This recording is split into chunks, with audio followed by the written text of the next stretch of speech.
नमस्कार, मैं डॉक्टर प्रवीण कुलकर्णी आपका हृदय से स्वागत करता हूं मेरे YouTube चैनल पर। मेरा नाम है डॉक्टर प्रवीण कुलकर्णी। मैं आपको और आपके जीवन को बदल के रखता हूं।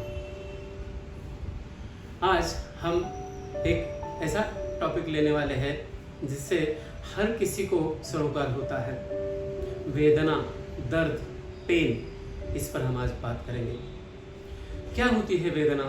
वेदना सही होती है, गलत होती है। वेदना सहज होती है, वेदना असहज होती है। वेदना सह सकते हैं, वेदना सह नहीं सकते। वेदना सुसह्य होती है, हमें चाहिए ऐसी वेदना होती है। हमें न चाहिए, हमें नहीं चाहिए ऐसी भी वेदना होती है।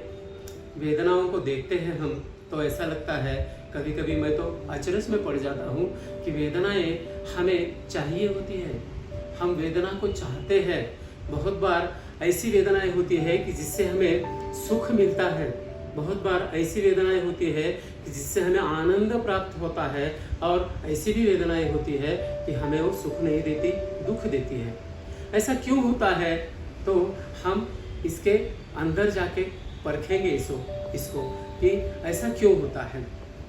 जो वेदना हमें चाहिए होती है, उस वेदना से हमें सुख मिलता है, आनंद मिलता है। जो वेदना हमें नहीं चाहिए होती है, उससे हमें दुख मिलता है, गुस्सा आता है कि ये मेरे साथ क्यों हो रहा है, ये मेरे साथ नहीं होना चाहिए। ऐसा हमारी जो सोच होती है, इसमें हम सोचते हैं ऐसा कि ये चाहिए, ये नहीं चाहिए। चाहिए वालों से हमें सुख मिलता है, नहीं चाहिए वालों से हमें दुख मिलता है। हम अगर ऐसा सोचेंगे कि हमें दर्द क्यों होता है, हमें वेदना क्यों होती है, उसकी तकलीफ क्यों होती है, तो हमें वो नहीं चाहिए इसलिए तकलीफ होती है। कभी कभी तो ऐसा भी होता है कि हमारा उस प्रसंग से कोई सरोकार ही नहीं होता है। कुछ वेदनाएं ऐसी होती है कि हमें वो चाहिए नहीं चाहिए दोनों भी पता नहीं है, फिर भी होती है क्योंकि हम उसके बारे में सोचते हैं। जो वेदना हमें सुख देती है उसके बारे में हम कम सोचते हैं, इसलिए हमें वो वेदना है ऐसा लगता ही नहीं। मगर हम जिस वेदना के बारे में वेदना है, दुख है, दर्द है ऐसा सोचते हैं, तभी वो हमें वेदना, दुख, दर्द है ऐसा लगता है, और उसके परिणाम स्वरूप हमें उसका दुख होता है, उसका दर्द महसूस करते हैं हम। अगर हम ऐसा सोचें कि भाई जो वेदना मुझे चाहिए वो तो चाहिए ही, जो नहीं चाहिए उसको मैं सहन कर सकता हूँ क्या? अगर मैं सहन कर सकता हूँ, मैं सह सकता हूँ, तो मुझमें सहने की आदत पड़ती है, मुझमें सहने की ऊर्जा निर्माण होती है। जो आदत बढ़ती जाती है, जो ऊर्जाएं बढ़ती जाती है, वैसे वैसे हम सहने की ताकत भी बढ़ाते हैं। अगर वेदनाएं सहने की ताकत हम रखते हैं तो वेदनाएं मर्ज होती है। वेदनाओं का कैसा है ना कि आप अगर समझोगे कि मुझे दर्द हो रहा है तो दर्द बढ़ेगा। आप समझोगे कि मैं दर्द सहन कर सकता हूँ, वेदना सही जा सकती है, वेदना मर्ज होती है। वेदना या पेन कील नहीं होता है, ये भ्रम है।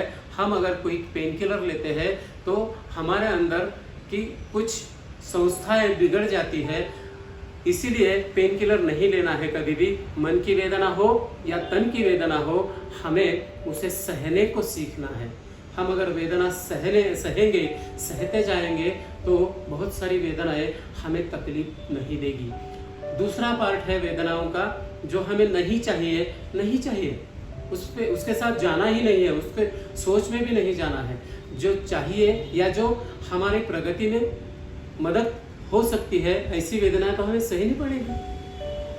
सबसे बड़ी वेदना, सबसे बड़ा दर्द स्त्री को होता है जब उनकी डिलीवरी होती है, जब वो माँ बनती है। बहुत सारी वेदनाएं होती है इसमें, और माँ बनने के लिए इतनी सारी वेदनाएं सहन करने के बाद जब उसका बेटा या बेटी उसके हाथ में आता है तो वो माँ खुशी से उछल जाती है। बहुत सारी खुशियाँ उसके चेहरे पे हमें देखने को मिलती है। ऐसी ही बहुत सारी वेदनाएं होती है। हम अगर कहीं घूमने के लिए जाते हैं, कोई हिल स्टेशन देखने के लिए जाते हैं, वहाँ बहुत सारी ठंड होती है, वहाँ कभी कभी बारिश भी ज़्यादा होती है, लेकिन वो हमें अच्छा लगता है, उससे हमें दर्द नहीं होता है। लेकिन हम अगर मुंबई में है और बहुत सारी बारिश आई है, पानी चढ़ा है, सब भरा है, तो हमें ऐसा लगता है कि मेरे साथ ये क्यों हो रहा है।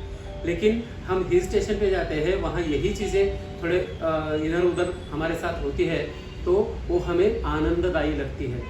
ऐसा क्यों होता है? तो हमारा मस्तिष्क इसमें एक बात सोचता है कि ये मुझे चाहिए, ये मुझे नहीं चाहिए। जो नहीं चाहिए वो ज़्यादा वेदनादायक होता है, और जो चाहिए उसकी वेदनाएं हमें पता ही नहीं चलती। तो अपनी वेदनाओं की तरफ अपना नज़रिया बदलना पड़ेगा, चेंज होना पड़ेगा। अगर आप इस कर सकते हैं तो आपकी वेदनाएं आपको हमेशा सुखी रखेंगी। मेरे वीडियोस को लाइक, शेयर और सब्सक्राइब करना मत भूलिए।